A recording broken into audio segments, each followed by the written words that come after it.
Hello everyone, আসসালামু আলাইকুম। সবাই কেমন আছেন? আশা করি সবাই ভালো আছেন। আল্লাহর অশেষ রহমতে আমরাও ভালো আছি। এই তো ঈদের তৃতীয় দিন চলছে।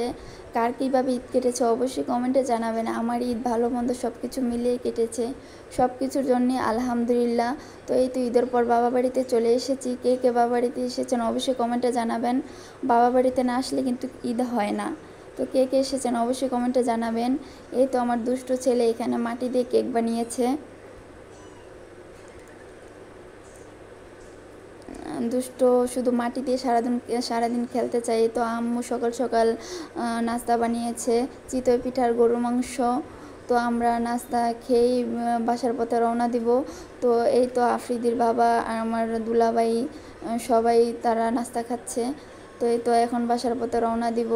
অনেক কিছু বেঁধে নিচ্ছে শাশুড়ি আম্মা, আর আমার আম্মু অনেক কিছু দিয়ে দিয়েছে, তা বেঁধে নিয়েছে।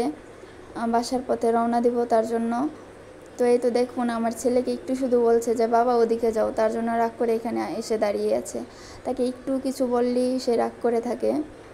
কার কার ছেলে এরকম করে অবশ্যই জানাবেন। আমার ছেলে কিন্তু অনেক দুষ্ট। তো এই তো আফ্রিদির বাবা আফ্রিদিকে উঠিয়ে নিচ্ছে। এখন আমরা রওনা দিব। তো ঈদের পর বাবা বাড়ি থেকে যেতে একটু মনটা খারাপই লাগে, যেহেতু নিজে রান্না করে খেতে হবে। তো কী আর করার, যেতে তো হবেই, কিছু করার নেই।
এই তো অবশেষে বাসায় চলে এসেছি। আমার ছেলেটা তার সানগ্লাসটা রাস্তায় ফেলে রেখে এসেছে।